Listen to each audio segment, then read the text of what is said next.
Meghan Markle a été pressentie pour lutter contre les critiques et résoudre les problèmes épineux dans son nouveau projet Spotify archétype du prince Harry.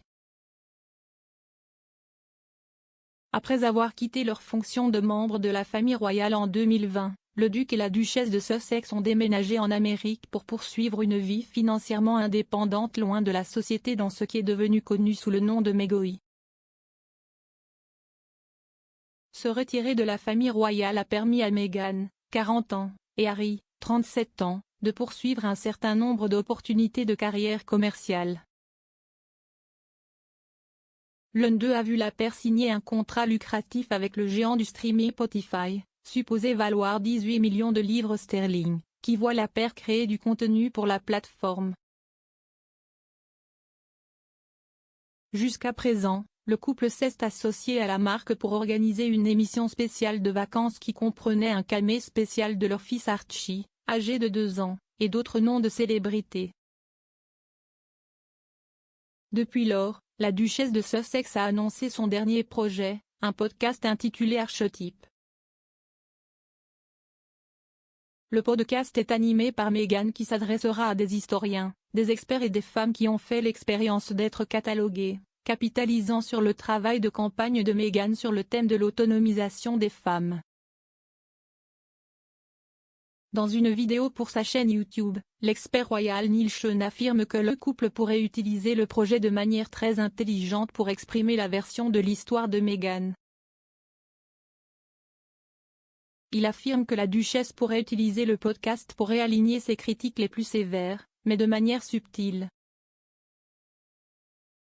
Il fait référence à une source qui, selon lui, travaille de très près sur le projet Spotify pour son information. Il a déclaré, selon une bonne source, Meghan prévoit d'introduire des sujets, dans le podcast, peut-être sur la maternité, la parentalité, les relations familiales, les retombées et ce genre de choses seront abordées de front. Il a ajouté, bien que vous ne l'entendiez pas réellement mentionner ces domaines problématiques particuliers de sa vie, vous pourrez déchiffrer, si vous le souhaitez, les os de la conversation et, plus important encore, exactement comment elle voit la situation se dérouler, si elle est donnée des conseils ou discuter d'un sujet lié à quelque chose de très similaire.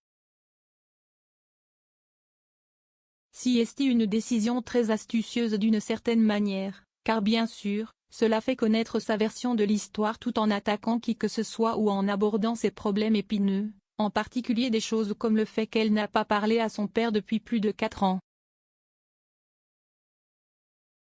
Il affirme que la duchesse pourrait aborder ce sujet avec un épisode de podcast spécial sur les pères ou la fête des pères. Monsieur Sean a ajouté, ainsi, de cette façon, Meghan fait entendre sa voix, la voix avec laquelle elle aime être entendue, mais sans réellement pour une fois déranger personne. Dans une bande-annonce du projet Archewell Audio, la duchesse déclare, « Voici comment nous parlons des femmes, les mots qui élèvent nos filles et comment les médias nous renvoient les femmes. » Mais d'où viennent ces stéréotypes? Et comment continuent-ils à apparaître et à définir nos vies? Meghan poursuit ensuite en détaillant le type d'invités qui figureront sur les épisodes du podcast. Elle dit, CST Archetype, le podcast où nous disséquons, explorons et subvertissons les étiquettes qui tentent de retenir les femmes. J'aurai des conversations avec des femmes qui ne savent que trop bien comment ces typographies façonnent nos récits. Et je parlerai aux historiens pour comprendre comment nous sommes arrivés ici en premier lieu.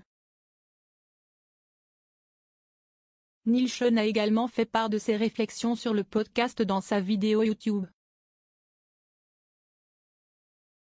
Il a déclaré, « Les archétypes consistent à responsabiliser les gens.